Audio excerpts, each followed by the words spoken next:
Brian Williams Jr., accompanied by his mother, boarded a chartered jet at the Philip Goulston International Airport for the journey north for the life-saving surgery today. Dr. Cecilio Eck is a pediatrician at the Carl Huchner Memorial Hospital. Well, 22 days ago when baby Brian was born, we noticed that he was vomiting when he ate. And we put a tube down and realized that the tube could not pass. So doing our investigations, we realized that this baby does not have a part of the esophagus, the tube that connects your mouth to your stomach. How difficult is that? Without that, can the child survive? No, without that, the baby would have a very slow death because the baby would not be able to get any nutrition in the body. What operation now will be performed and how successful will that be? Well, with the help of the World Pediatric Project and Friends of Pediatrics, we could get this baby to our partners in Richmond, Virginia. And there they have the specialists or subspecialists who could reattach this tube. And usually to get the baby fit for surgery takes 2 to 3 weeks, and then after the surgery another couple of weeks, so at least a month abroad. Since the discovery of the deformity, the baby has been fed intravenously. Dr. Eck says he expects the baby to make a full recovery from the rare ailment. Usually about once a year we would come across a baby like this in our country. So it's pretty rare. There is no way we could predict it. It usually is discovered when the baby is born, and there is no way, because we can't predict it, to prevent it. So basically now, how is the baby being fed?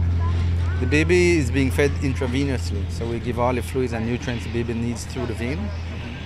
And when they arrive abroad, they will get more nutrients in the vein to prepare the baby for surgery.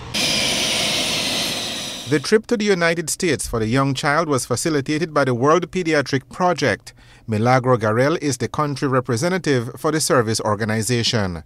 You know, it's a lot of coordination on the partners, Friends of Pediatrics, World Pediatric Project, Carl Huchner Memorial Hospital, and all the partners in Richmond. We really were at a loss. We didn't know what to do because when we realized that the airlines are no longer providing oxygen to transport babies, we just didn't know what to do, and our partners in Richmond came through for us and sent a private plane for the baby.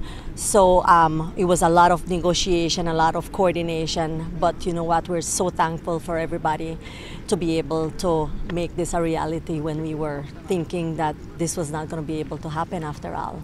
And no one was happier at the airport this morning than the baby's namesake father. It means the world to me, and I changed everything for the positive.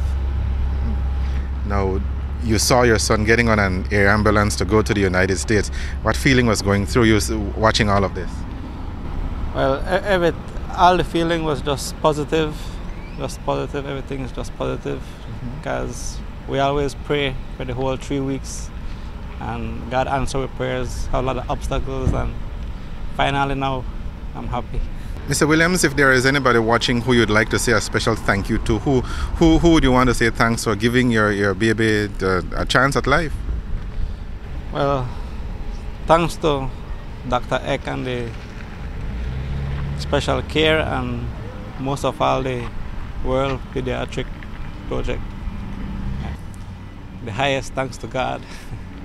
Garel says that every year the World Pediatric Project helps about a dozen children to get life-saving medical treatment in the United States. In this way, I say that for a year, in the year we would take maybe an average of a dozen children, but not like this, because they don't necessarily, not every case needs oxygen.